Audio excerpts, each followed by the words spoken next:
For all of the people out there in the world, you need to know that Mike just showed me Kim Cattrall scatting. I read poetry and sonnets, and he plays the upright bass. Yamakipiebo, Cedere Facebo, Indo Latin, he quoth, Uge, Sophist, hooray!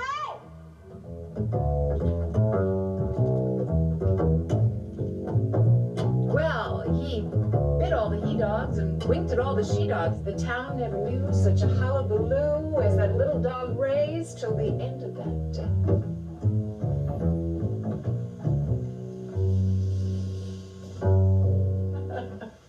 We just have a good rhythm together, you know. He sort of feels me out, I feel him out, and we go for it. I didn't know that. Shit up. I didn't know that existed. Google that shit. It's pretty impressive stuff. I mean, it was a crime, which leads into our episode today. Which is about crime. It's about crimes. We're doing crimes.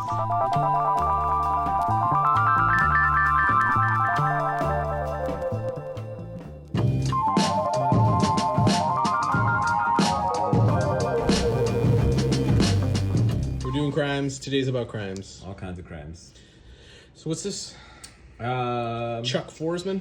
Yeah, Chucky Forsman. This book, I just reread this last night because I hadn't read it in a long time. The End of the Fucking World is what that stands for. This is a Netflix show now, right? It came at, I don't know if it's a show or a movie. It's pretty, it's a show. Slate. It's books like this that keep people, keep their hopes alive. It's when you meet someone at a con and they're like, I don't really care about comics. I just want this to be a movie. Yeah. And you're like, oh, brother. I don't think that was intended to be. No, definitely not. I'm just saying the success of a book like this fuels the misguided dreams of the populace. Is what I'm saying. Well, though I would say to young cartoonists, don't make that your goal. But this book is great. It came out as a bunch of minis, 8-page minis in Oily Comics, which was Oily subscription. Did you get any Oilies? No, but I remember it because random issues would turn up at Desert Island, and I'd be like, tell me about this, and then Gabe would launch into telling me everything he knows about Oily. Yeah, so I subscribed for a little while. I don't think I have any of these actually, but they would come in like an envelope, and you would get they're tiny little snippets of stuff. And he ran it and organized. Oh, here's one. There we go. Part 13. Look at you. Boom. Nice. I forgot I even had that. OG. So yeah, each chapter was this tiny little snippet of the story. This is, I think, the endings. No, it's close to the ending, so I don't want to spoil it. This was described to me as Gabe goes, I don't know, like 4 guys bought a printer. And I was like, okay, Gabe, thanks. Do you mean that pejoratively? No, I mean, he was actually just explaining it to me. Yeah. He's like, they all went in together and got a copy machine, and then they started making comics and mailing them. And I was like, that's awesome. Good for them. That rules. They're all black and white. I always look forward to it. They would come with stickers, and it was just like a nice little jam-packed little envelope. I love that. So we pulled a bunch of. We wanted to talk about crime comics. I guess is the sort of loose term for this. What did you think when I said crime? What's a crime comic to you? I really didn't know, honestly. You said crime, and there was some talk of noir. So I guess to me, it felt like anything from like a hard-boiled detective situation to a protagonist that centers around crime, like them committing crimes or being associated with crime. I didn't bring much because I was traveling today, but I did bring a few things that I think are interesting. Yeah, I'm just curious because I think that that word is pretty loose. Yeah. And I realized when I said it, that's not a very specific suggestion. But yeah, I guess I was just thinking of things that either like a detective or just regular.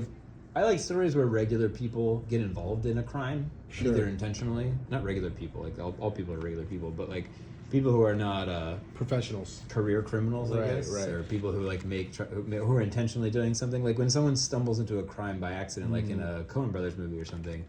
I really like that stuff, and so this one is not entirely by accident, but it's basically 2 kids like on the run, and then they get involved in criminal acts in trying to maintain their like independence from the rest of the world. I like that, like a Bonnie and Clyde.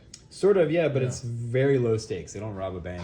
They just kind of are like trying to like avoid people, and then they, in that, start doing things that get them into trouble. That's what we should have pulled out. E.A. Bethay's Bonnie and Clyde comic. Oh, because that's a good crime, and that's great. And the cartoon's really simple. Some of the characters look like Peanuts characters, which is kind of interesting because it's, people get killed and it's bloody and stuff, but it has this really straightforward Forsman kind of I drawing see that. style. Yeah, I see that there. Which is nice, but he goes in when he needs to. Like if he wants cool. to get that mugshot going, it's a different, more detailed sort of style. Yeah, I read this once a long time ago. I didn't have all the pieces as the minis, and so when Fantagraphics put this Very out, cool. I picked it up. I think at Bergman, and I hadn't read it in a really long time. And I read it last night. It's a breezy read. I'm surprised it's a series. I would think it would be more like a movie, but. Well, there was a period in time where all media bear the word fuck on it. So if you wrote a book, you'd have that word on there on the cover, and it was like a buzz thing. I love the intro, the title. This is such a baller thing. The end of the fucking world. That's cool. I like It's that great. a lot. It is great. The pacing's great. It just like it reads really smoothly. I hate when people say a drink is like drinkable. Like that's really boring, or it's something is like readable. But it's like this is like if you're looking for something to really hit the spot, this is like a nice little thing. What about approachable? Is that a word that is Mike Shea approved? I guess. I mean, it's not unapproved. Yeah. I just think like if it's a low compliment. If someone says my book is very readable, I'm like, Yeah, right. You're not saying anything. yeah. Like I'm not sure that is. I would be like, all right, I got to work harder. I think I would take that as a negative if somebody said it about me. When you said crime, I thought of crime novels, and I tried to focus around that type of crime. I'm not into like a fascistic, like I'm a superhero that punishes criminals with might. Yeah. You know, that's not my thing. Like I think there's a internet trend of like Batman could do more good by servicing the community Being a with his wealth. philanthropist, yeah. Just like, you know, setting up homes and making sure people's basic needs are met. Yeah. You know, than he ever could by beating up poor people. And I kind of that same mind. So one of the books I brought was Clue Candlestick. And what I like about this book, this is Dash Shaw. What I like about Clue Candlestick is that it's kind of interactive. So it asks you to like take part in the solving of the mystery. Cool. I'm a big sucker for anything mystery. And mystery and crime, I think, probably overlap. yeah, I think In a so. lot of places. Well, especially like a whodunit, Yeah. right? There's like a dinner party and there's a murder and there's puzzle this is pieces. fun. There's puzzle pieces in each issue, and it asks you to kind of put together the clues as you read it, which I thought was a novel approach. I love interactive things. Yeah. You know, interaction anyway that's outside of just reading and digesting the imagery. And it actually does address the game. Yeah, it has all the elements of the game. Acknowledges the game. Exactly. And it has the people in the roles of, you know, in the same roles. And it's pretty great in that it becomes a game itself and it asks you to solve the crime. So this is Are there multiple ways to... Are there multiple endings or anything? Is this the whole thing? Yeah, 1, 2, it's a 3? 3-part miniseries, which I also like. I like that some things that are more contained. Mm-hmm. And it was interesting to see Dash work outside of his comfort zone. It's On interesting something to call big it... for IDW. Yeah. It's interesting to call the title one of the potential weapons. Right, That yeah. cliche looks cool. And I haven't seen a lot of other people... Is he coloring this himself? That's a good question, I actually. wasn't sure. But... Story, art, and letters. Yeah, I think he's doing this whole thing because this looks like this is like a different approach. Like I feel like he's adapting his approach for this Clue thing specifically, which is cool. I also think it's really hard to like know how big to make lettering in comics, and I would say this is too small for my personal taste. Yeah, well, 'Cause I I was wear readers now all the time. I was like squinting at it when I was reading it. I mean, that's just me marching triumphantly into middle age. But if I'm doing that, then other people would do it too. It's kind of how I parse that. You know how like the kids will get like a 0.005 micron and Yeah. like, draw crazily, and you're like, I can't see any of it. What does it matter? So I brought this. I brought Clue. Those are cool. I would be interested to read those. See how they turn out. Did you know that when you've seen the movie, right? I have, yeah. Did you know that when they released the movie, different theaters had different endings? Oh, I didn't know They didn't that. all have That's all cool. the endings, and then on VHS you could watch it and see all the endings. Yeah. But depending on which theater you went to, you would get a different ending. I remember the line I can't remember it now, but the line that, who's the woman with the accent? The Maid? No, not the maid. The other one. She says something about a fireball, and I'm just like, Or the Flames? yeah, flames. Yeah, she's like so angry. The flames. Yeah. I was like, that's the line that I'll forever remember. That's a great movie. Yeah, it is a really good one. I'm kind of glad that Clue is still like part of the public consciousness. It's of interesting. of all the games. I think anytime you have a licensed property like this, where it doesn't start, it starts as a game, and they're like, let's make a movie, and it works in a movie form, and then it works as a book form. I like that. I like when it works. Like it's taken out of its context and successfully done. Yeah. And it's still fun. Like a board game Right. is fun. Like I didn't want to see that Battleship movie because like it didn't look fun at all. It was fucking. I don't even looked remember stupid. that. Yeah. I'm sure it was terrible. And then it's like a big winking joke. Like I feel like anytime they adapt something like this now, it's like this big winking joke of Right. like, oh, I can't believe they made a movie out of It's meta. shoots and ladders. Yeah, right. And it's like so irritating and like condescending to the Honestly. viewer. Whereas like Clue the movie is so fun and it's really funny and it's full of great performances. It's like a legit good movie. That's like when they made the Super Mario Brothers movie. Like the first one, I'm in with Leguizamo and Bob Hoskins, Dennis Hopper, and Bob. R.I.P. Yeah, Bob Hoskins. But then they made that new one, Yeah, fuck that. and The original one is weird as hell. it's That movie's so weird. awesome. Yeah. It's so weird. I swear to God, they need to put a fatwa out on the guy who did the original voice for Mario. It's terrible. Oh, wait for the video game? Well, yeah, that guy. I mean, yeah. He's Yes. he's on Instagram. You can follow him. He goes around the world like holding up a little Mario figurine and saying like, "It's a me here at the Fancy Food Festival." Oh my God, I hate that guy. It's amazing. As an Italian American, I call for his head. All right, well, you heard it here first. All right, what else we got? I don't know. I don't have that much, so you go. I pulled this up. This is a DeForge book that is a bunch of minis also collected together. Kid Mafia. And this book rules. One of my other favorite subgenres of crime is like kids doing crime, like kids getting This is involved in great. crime. I remember there was a Simpsons episode early on where Bart starts working for the mafia and like delivering. Right. It's kind of like a Goodfellas thing, but he's like delivering packages and like doing little errands for them. And then I think he sees someone get their ass kicked, and it's like an entry point into adulthood. Morals. And I just love kind of this crossover of like when kids kind of see shit they're not supposed to see, and like, you know, bad stuff happens. And this comic is just so fun. I mean, These characters are great. yeah, and if you to draw something kind of noir-y and dark and violent in this like kind of early DeForge like Adventure Timey style, I think is like super interesting. You know, they're all they're cursing. For sure. I love this stuff. This kind That's of stuff great. is really Yeah, cool. that looks super fun. And it's dark and it's gross. I think there's like fucking in this book and stuff too, but yeah, there you go. This book's kind of hard to find, so I thought it'd be fun to show on here. That is cool. Not to stunt or anything, but just to like so people Stunting on you. just so people can see what it looks like. I mean, bring it to light. I like it. But it's cool, and It is I fun. I like. wanna read it. I kind of would love to see DeForge do more of this kind of thing, but maybe he's over it. I don't know. Kid Mafia is fun. Kids doing crimes is always a good time. I mean, we all have our developmental arcs, you know? You gotta just follow the path where it takes you as the artist. Yeah. I got this for $1 at Big Reuse. Big ups to Big Reuse. Yeah, shows are big reuse. We got shit for our wedding at Big Reuse. Hell yeah. And this is Like a Sniper Lining Up His Shot by Jacques Tardy. And Great cover. I love Jean-Patrick covers that are Menchette. panels. It's interesting, right? Yeah, the cover, like, Is is... this a page from the book? Yes. Cool. So, you know, oftentimes they say you should make your cover indicative of what's on the inside. Mm-hmm. Well, what's wrong with just taking a page from your comic and making it your cover? You Yeah, why can't, not? can't go wrong. Wait, so Tardy is the writer or the drawer? The artist, Okay. Yeah.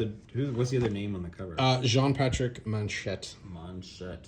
So- Manchetti. Yeah, exactly. Tardy has done over 30 graphic novels.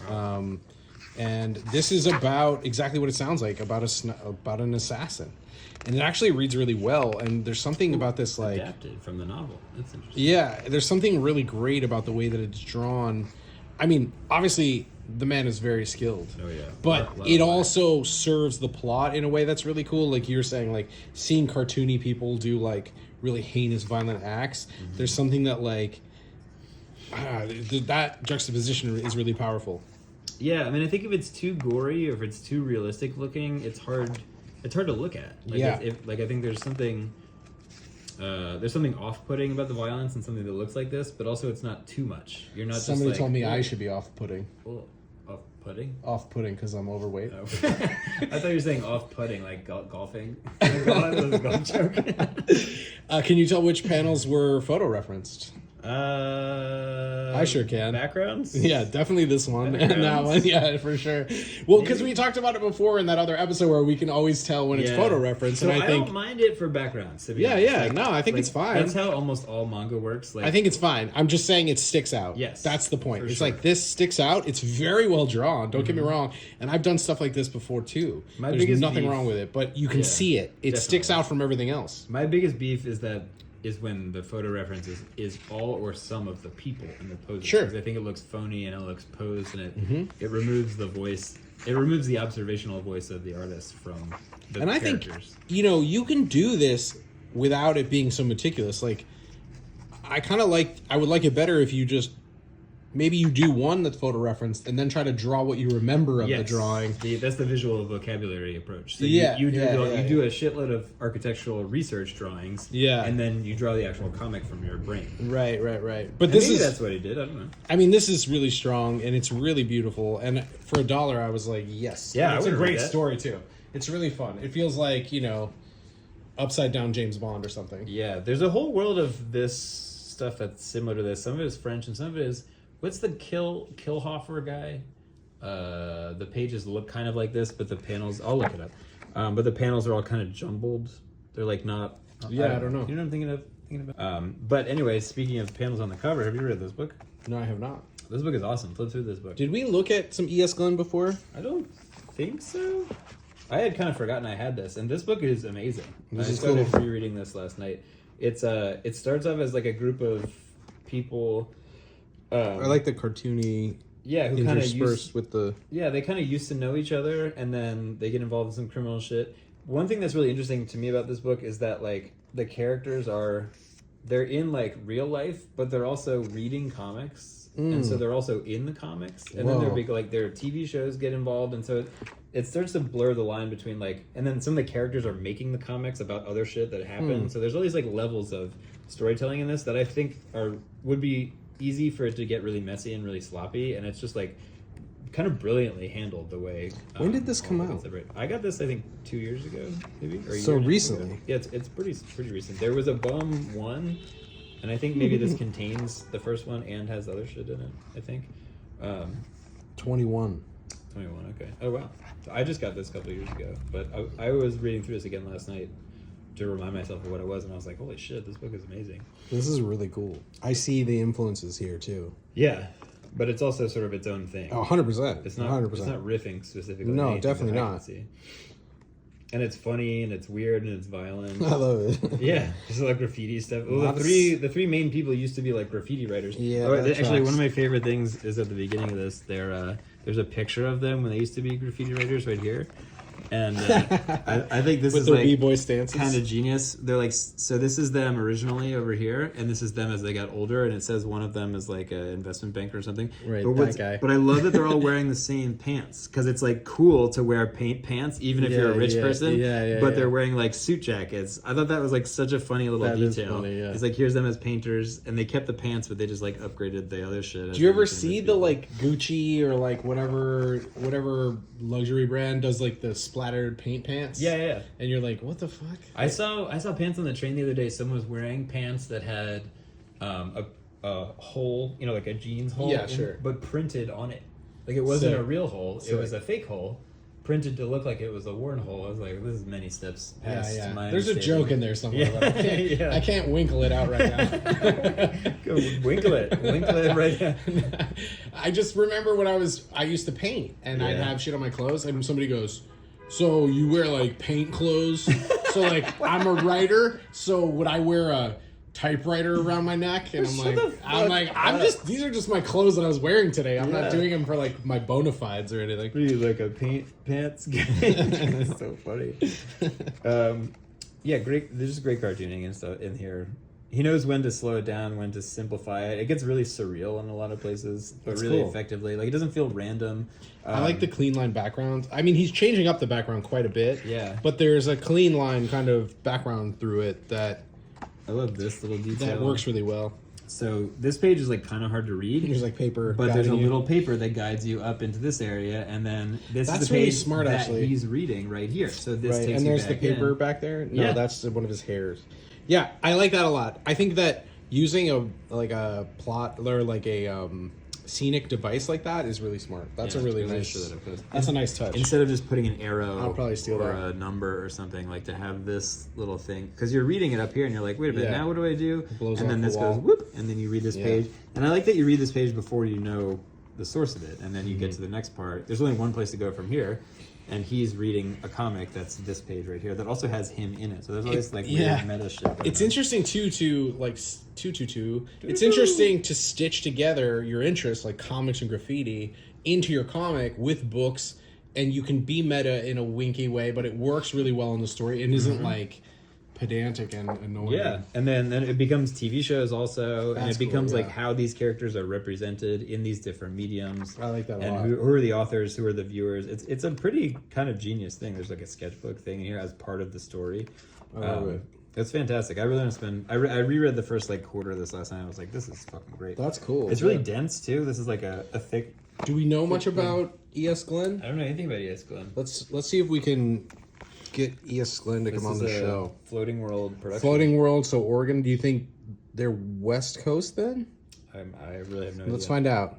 Berlin, Germany, 2019. Maybe they're in Germany. This book is full of all kinds of ideas. I was thinking I need to travel. Like, I need to get out of the States for a while. fucking It's a hate bummer traveling, here. though. I just hate the act of doing it. But being somewhere else. Well, you know what? I see something. Oh, I was going to say that I thought Cathcart's work was an influence on Oh, Glenn's work. it's possible. That's what I thought of when I saw it. That's why I asked when it happened. Shout out to Davis. Oh, yeah. What a friendly dude. Very, very cool. Always a pleasure. I don't remember if we've talked about this on the show or not, but it fits into crime for It sure. 100% should talk about it on the... This is the Rizzo one. There's a much bigger one, which I kind of want to get at some point just because it's so awesome that it deserves to be at a bigger size. It's beautiful. But this is also lovingly printed, and I still love this book. I have this one I got from him at Pictou Beach the first year. Oh, cool. Like, it's not muddy or messy the way Or it's muddy. printed. There's so many colors on this page. I mean, this is, I know, it's this, true. Like, not. It's this really is, this is why that's this book should fucking be three sick. times as I know, size. it's so good. Fucking awesome. So good. But this book is great because it's a heist, and I think like not enough people are doing clever heists in That's comics. And I think a heist is pretty tough to pull off in a comic. I think because there's like, I just rewatched Ocean's 11 recently, the George Clooney and Brad Pitt one. Yeah. And there's like so many moving pieces. You have to be like cutting back and forth, and the timing all has to Mm-hmm. flow really well. And I think doing that in anything is tricky, but without the visual reference points and the movement of things, it could be tough to tell like where people are in it. But I mean, Davis crushes this. I love this that. book is fantastic. I think a heist is probably the hardest, or one of the hard parts, besides the timing, like you're saying, is reverse engineering the crime. That's the fun part, too. Yeah. It's like, as the writer, you're like, okay, I got to figure out how I could actually steal that thing. Right. Like, you have to be kind of, have a criminal mindset. But then, what a great way to sublimate those, like, impulses. Those urges, Yeah, yeah. is to, like, go, okay, I'll make a story about it. Totally. See if they can pull it off. It's funny for me to watch heist movies too, because you can tell, especially contemporary heist movies. Like if you watch like Rafifi and you're just watching a bunch of guys crack a safe, that's its own kind of interesting. But if you watch like Ocean's 11, you can see when they ran up against a storytelling wall and they're like, we'll have them go get an EMP. And then we'll have them scramble the security cameras at this part. And it's like, you have to kind of make a leap of being like, well, if they could do that, couldn't they just do this? And, Yeah, couldn't they just shut it all down and walk right in and out? Yes. Yeah. And like you can see when they bump up against the limits of their like, understanding of these things. We'll use a portal. Yeah. And you're like, right, that's what all my 8-year-old students say, but only too. at the end. Yeah, We're only going to yeah. go to the portal for the last door. Yeah, that's right. They got to break in naturally from the other side. Because he has a portal gun. He can just go wherever he wants by shooting his portals. Wait, but wouldn't the portal gun just constantly be falling through portals because it's already in a portal? It makes the portals. That's right, yeah. Well, no, because it's got like a little glass knob on it. Yeah, that's the non-portaler. Rizzo, you're a big fan of this, right? 200 Bullets, one of my all-time faves. I pulled this one specifically. This is issue 31, but this is the beginning of this story arc, The Counterfeit Detective, which is like a pretty famous one inside of this whole story. This is one of the first parts of the story to have narration from one of the characters. So it's told as a traditional sort of noir. Like this is cool. like a noir film sort of nestled inside of this epic crime story. And you don't know who this guy is until really not until another story arc happens later. Oh, Like you interesting. kind of know who this guy is in the context of this, but it's a pretty self-contained story, and then you find out that this person has significance to the bigger story much later on. which is really interesting. But I remember reading this book and being like, this is so great, it's violent, it's so interesting. And then Timberland and Magoo show up. And shout out Magoo, I wonder what that dude's up to. Yeah. I mean, I've just always been so blown away by Rizzo's artwork. Yeah. But this one it's so tight. It's a perfect like little noir thing where it's like, you got to talk to this guy, but this guy knows this guy, and this guy got this thing from this guy, and that guy got this thing from this lady, and that lady said that she got this thing from over here, but she's not really telling the truth. And now that she's not telling the truth, I don't know if I believe all these other things either. And it's this perfect, like, very twisty thing that's really easy to fuck up. And I've read this thing probably 10 times, and it is airtight. Like all of these dots connect, all these things fit together. But you kind of have to read it a few times to piece it all together, which to me is like so much fun. And I love this book so much. From 1 to 100, I'm about due to reread this actually. I'll read this. You know, I didn't bring something that I wish I had, which was Ghost in the Shell, The Individual 11. I don't know. I love Ghost in the Shell, but specifically Standalone Complex. Yeah, I want to watch that. I've never seen that. So there's a few cases because they're like a special ops team. The Individual 11 is fantastic. The Laughing Man is so fucking good. But these are comics or movies? Well, they have manga of them, but they started as an animation. So Laughing Man is a movie or like a story arc in the show? it's both. I think they had an episodic arc. I saw it on Adult Swim, but then they collected it all and put it out as a movie. So that's the thing about these Ghost in the Shell standalone complex is that they're released in a bunch of different ways. Yeah. You know, a lot of anime is like that. Yeah, They're hard to track down. Obviously, Ghost in the Shell starts as comics, as manga, but then it gets made movies out of, and then after the movies, the standalone complex starts. Yeah, which I've never seen, and you have to. I always thought about buying it on DVD because you recommended it so highly, because you can't stream it anymore. Yeah, I would get the DVDs. I would buy them absolutely. They're not that expensive. I'll totally cop those. I love that shit. It's so good. Anyway. They have manga of it, but it really just like is a shot for shot, scene for scene of the cartoon. Yeah, so it's kind of not really doing anything interesting to me. The one thing I will say is that most of the time I will read subtitles for all my anime, but I really like the voice actors on it. Okay. So the dubs are actually really, really good. And in fact, if you've ever seen I Think You Should Leave, the Dan Flash's sketch, the old guy is one of the characters in that show. Oh, really? So when I was watching that sketch, I was like, is that Major Kusanagi? Or whatever? Like, I was like, is that him? And sure enough, it is. And I think I probably have the name wrong. Well, now I can't watch it because I'm just going to imagine that voice actor wearing all those shirts. Right. In the vocal booth. Right, exactly. With the cans on. He's like, oh, he likes the shirts because they have the patterns are so complicated. Have you ever read this? Ben Mara's Gangster Rap Posse? No, but it's fucking awesome. It sounds promising. I'm curious how other people feel about this. I mean, it's Ben Mara drawing basically like NWA, going out in the town and just like doing gangster shit. You gotta draw what you love. Murdering the shit out of people. Yeah, I mean, these like gunshot wounds are amazing. I love like drawing the trail of the bullet the whole way. Yeah. You know, I mean, that's that like same kid impulse. Like I'm glad that survived because it's really fun. I mean, Mara, we talked about Mara I think we've talked about Ben's work a lot in different places. Oh, I just had it in my hand. I was looking through my long box. Crime Destroyer.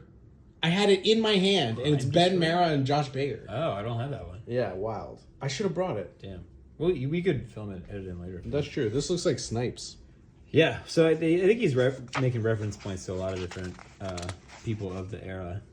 But sure, I just love the way these characters look. Like this to me. So like you were just talking about backgrounds. Like this to me feels like it maybe was a place that he's been to, but maybe didn't take a picture of it. Like this feels like a guy drawing a place he's been before as a memory. Yeah. Totally. Maybe not the highway. I don't know. That's probably pretty tricky to recreate without a photo.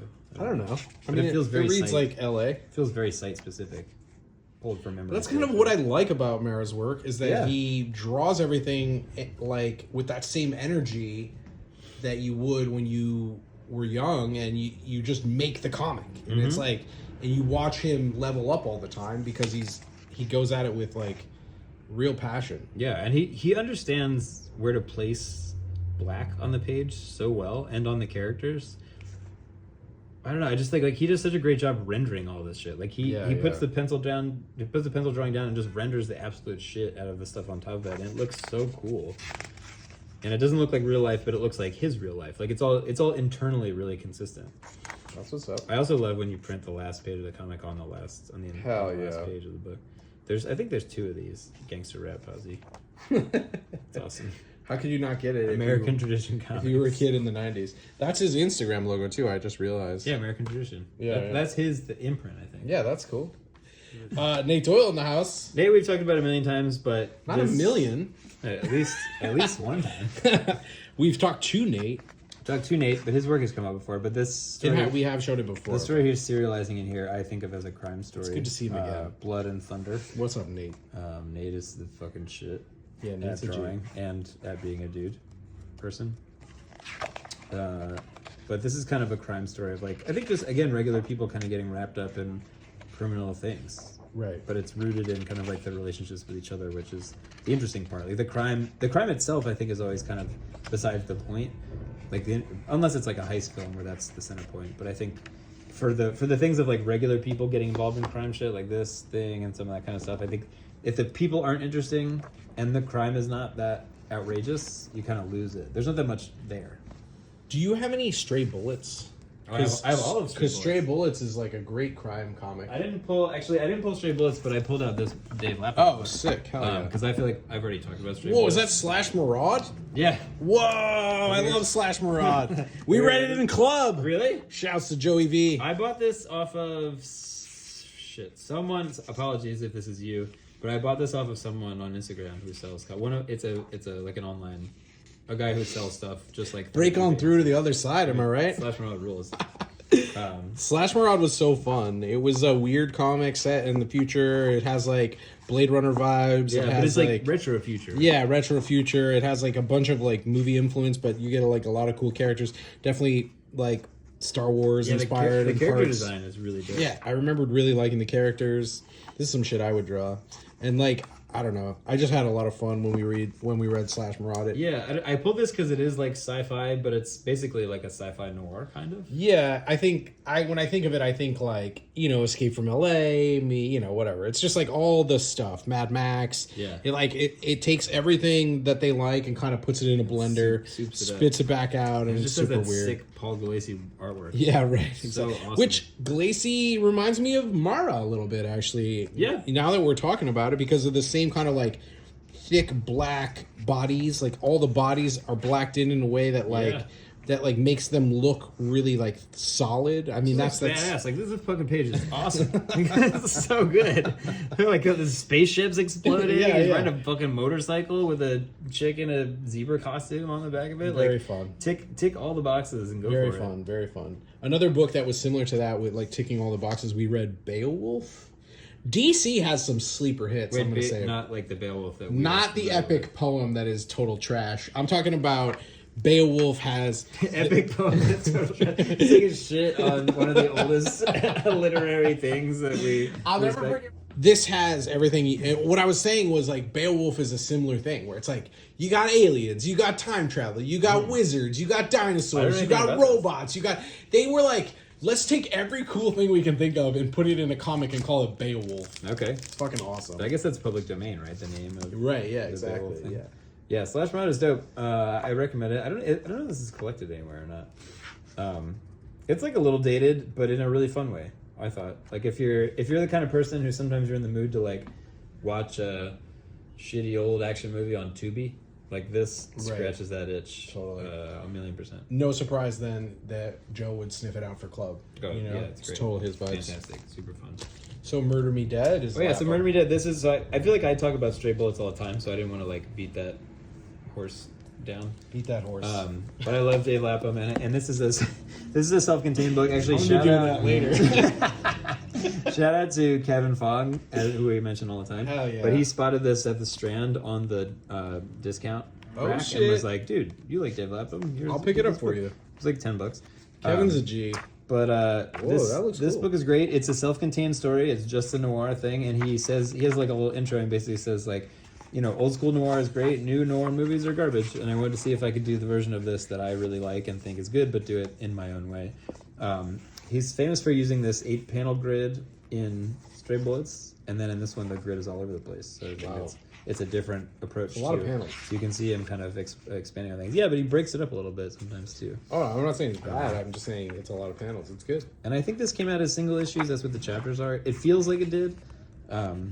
But it's cool. It's not like this isn't the kind of thing that's gonna like blow your mind or anything, but it's also like incredibly well executed, and you can see the reverence for the Get a nice hardcover. source material. It's Yeah. just a really nice looking book. El Capitan. It's a rip snorting murder mystery with more double crosses than you can count, and enough booze, broads, and low blows to keep the reader turning pages right up until the bitter end. So Publishers Weekly. call us a controversial opinion, but I think pull quotes should be banned from everything. Pull quotes should be banned. No more Yeah. pull quotes. Like who looks at a pull quote and is like, That's it. now I'm convinced. I wasn't sure, but now that this other author who's probably friends with this guy said this nice thing about it, I'm sold. I'm buying this right now. I know a very famous author that was like, "Oh yeah, if they hit me up for a pull quote, I just make something up. I don't even read the book." And I think that's a lot of people probably do. Yeah, because like how many? Because especially now that it's They like charge a fee. yeah, You And- just pay someone and they give you a pull quote. yeah. And I remember when I was younger, the pull quotes were from critics. They were pulled from Right. actual reviews of the book from the newspaper. Whereas or now whatever. it's like, here's this fantasy book, and here's this other fantasy author, and this other fantasy author, and this fantasy director, all talking about just the shit that they already like people you like. on the back of the thing. I brought From Hell. Yeah, you sure did. This That- is all right. That book is so much cooler than the one that I have. Like I love From Hell, and I've read this a couple times. Yeah. But like compare these two, like that fucking rips. it does rip. Yeah. This is like, this looks like a textbook. Although this does say now a major motion picture, which is kind of a bummer. Yeah. But when we flip it to the inside, oh, You got those old nice school newsprint. This is nice. These are bright. I think Baxter actually, paper. Didn't we already do this comparison on another episode? Maybe. It's the one that disappeared. Oh, Yeah, nice. yeah. Perfect. So- This one does have the like appendix though, where he talks about some of the research. And Yeah, stuff. I got that too. Oh, you did? Oh, there you go. Yeah. Damn. You want to trade? No. So I got this at the Strand. It was on discount. It had 1 billion stickers on the back, and I peeled them off until I could get to the bottommost one. Hell and it was yeah. selling for $35. I paid $6 for this. Nice. And it is fucking beautiful. And this dude's love doing this guy. crimes. I love that. That's fucking great. Yeah. That's from that painting. Oh man. Was it Bruegel? No. I'm really bad at remembering names. But this dude's doing crimes, yo. He's stabbing folk, and he is a real scumbag. This is a good pick for this, I think, too, because I think a lot of people think that From Hell is a horror story, which it is, but not in the way that you think it is. Yeah, and it is exactly. Also overlaps a lot with a crime kind of. It's not noir gore. sort of world. No, It's not gore, but it is disturbing. it's extremely disturbing. But Yeah, it's yeah. like it's a horror movie, but the killer is bureaucracy and power and greed. Fucking brutal. But yeah, so when it hits the gore, like it's really good. You know, so a lot of people ask about this. How do you get this texture? And I think it's a rubbing. He's doing this on that like legal paper, that linen legal paper that has that like that you can feel. You know, like Yeah. lawyers used to do on to make it look fancy. That's actually a good call. and they do a rubbing with a Conti crayon. Well, I love that shit. I love kind of trying to investigate, reverse engineer We technique. should do a demo of that at some point where we Let's do it. where we talk about textures. Hell yeah. Because I'm always part of why I hate drawing backgrounds is I'm always like I gotta draw all the bricks. I gotta draw all the You lines. don't, though. Like there's got to be some fun shortcuts to work some textures in there. What texture is that? Am I right, you guys? I'm sorry, you people. For me, it might sound like Is that a photo stat? What do you call that when you put like a Xerox of the building into something? yeah, like Fumetti. Yeah. Is that Fumetti? This might be Fumetti. This looks It awful looks real, like a photograph. but it might have been traced. Maybe. This does look like a photograph. I You're don't right. remember that page When in you, this it's photo. thresholded out like that. Well, this is when he. Oh, we shouldn't say actually. I don't want to spoil it Yeah, don't spoil it. because that's actually a really fucking cool moment in the story where you're like, "What the fuck is If you've happening?" never read From Hell, stop watching Please- right now. Go buy this book and read it in one sitting. Please overnight. read this. Don't go to bed and binge it, And then have a nightmare. and then have nightmares. And it's like this is one of the greatest things of all time. Honestly, I just think this is one of my favorite comics, like self-contained graphic novels. It's Moore and Eddie Campbell at their finest. I think it's just one of my favorite art things in any medium. Like this From Hell is like stands up to anything else. I really As far think as it's I'm very concerned. strong. It's so good. I agree. It's very strong. And I knew you had it, but I wanted to bring it anyway because I wanted to show my class. It's a kind of a consummate lesson in how to make a comic too. Like, because all this, there's hatching. There's like every kind of way you can put ink down on paper is in this book. Yeah, Eddie goes hard. And every kind of texture you can make with a pen is in this book. And every kind of way you can draw a building or a person is in this book. So this, you can go way worse than reading From Hell. Yeah. What else we got? Let's do the polar opposite of that and talk about Marine Unit. Mitch! So I picked this up from Mitch at Bix. Was this the only thing I bought? No, I bought a couple things. I love these guess. faces. Yeah, they're like Simpsons adjacent, yeah. I guess. But this book I really super enjoyed a lot. Mitch is a really friendly person. Kanajien. Talented cartoonist. Super talented. And this is just, it's a delight to read. There's a new cop on the job is sort of the setup, and is trying, and like, you know, people are harassing him and stuff. But it takes sort of the opposite approach you usually get, where like new cop is like a real piece of shit.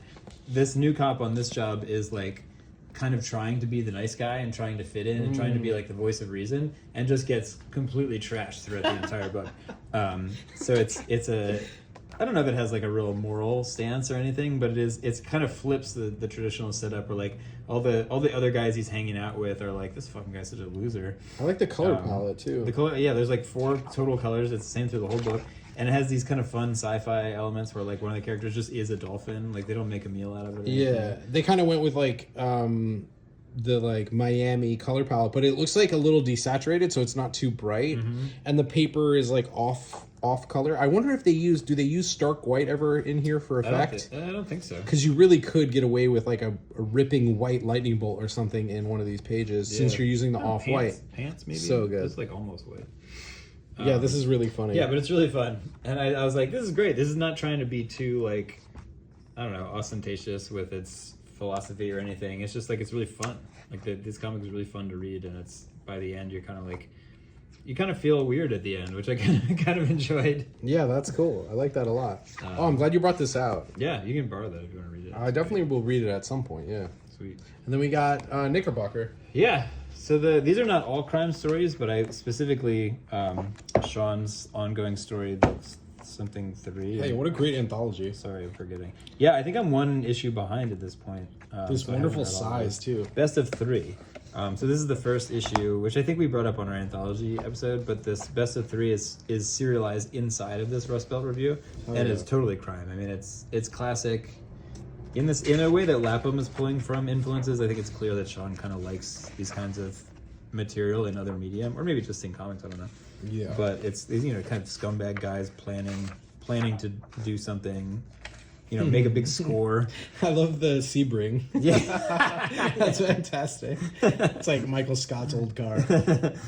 Yeah, I think planning a score. I think heist is a little too lofty for some of the small town kind of things. I like the idea of like small town criminals just trying to plan a score, knocking over trying to a get gas one station, because you know it's not going to be the last one. So, you know, the heist is always like, we're going to make $10 million each, and that's the end of our career. Yeah, like the small town score is like, all right, we're going to get $400, and we're going to buy some meth. We're going to buy some meth, and then we're going to do this again in a couple of weeks. That's right. Yeah, we'll get all the pizza and meth we can buy.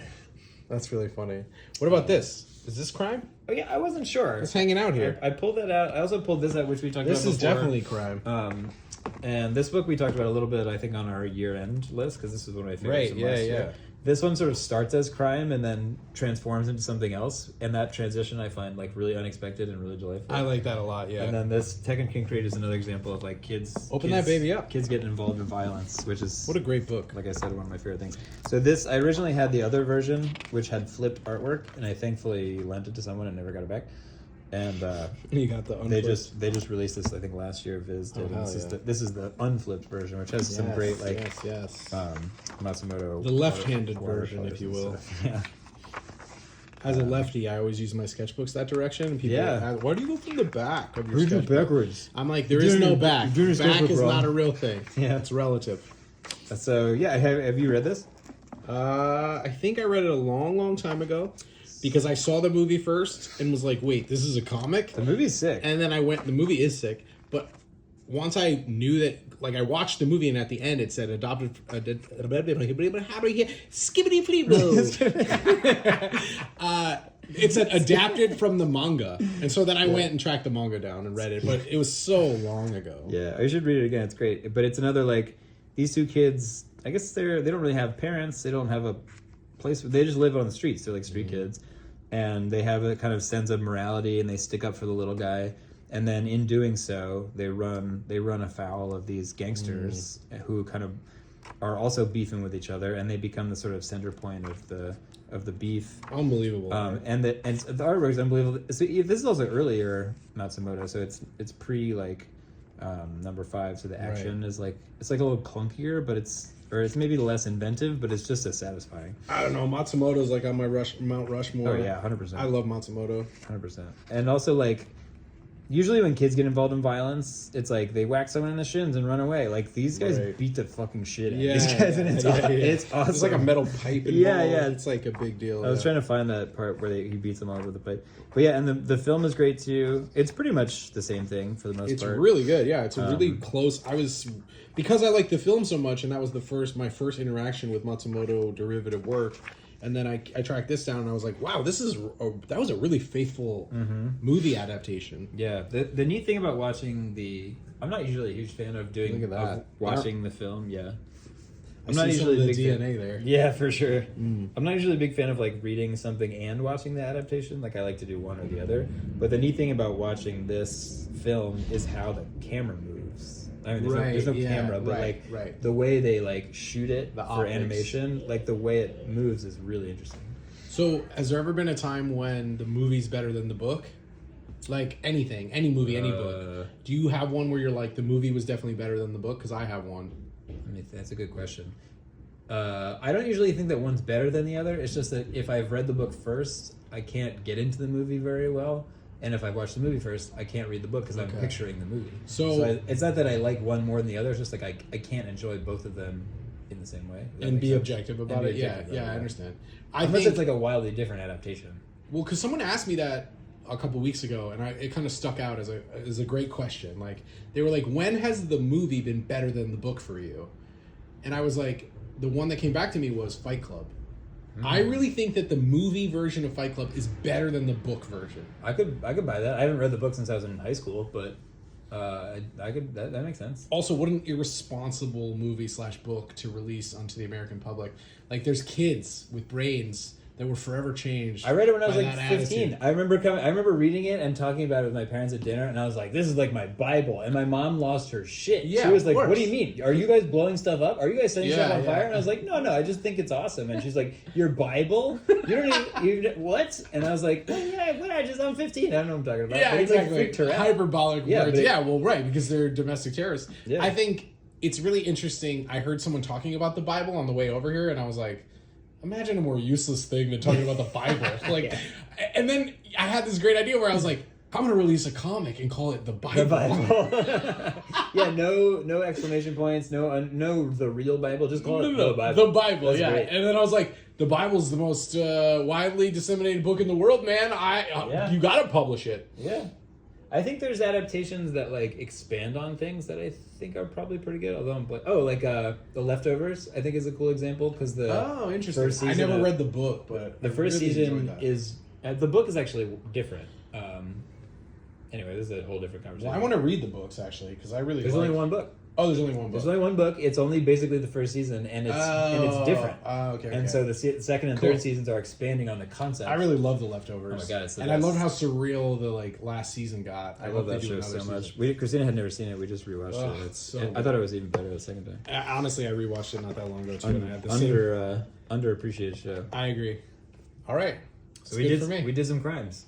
We did some crimes. Mikey texted me, "What do you want to do?" I said, "Let's do crime." Always. Yes. Oh yeah. Doodles. See ya.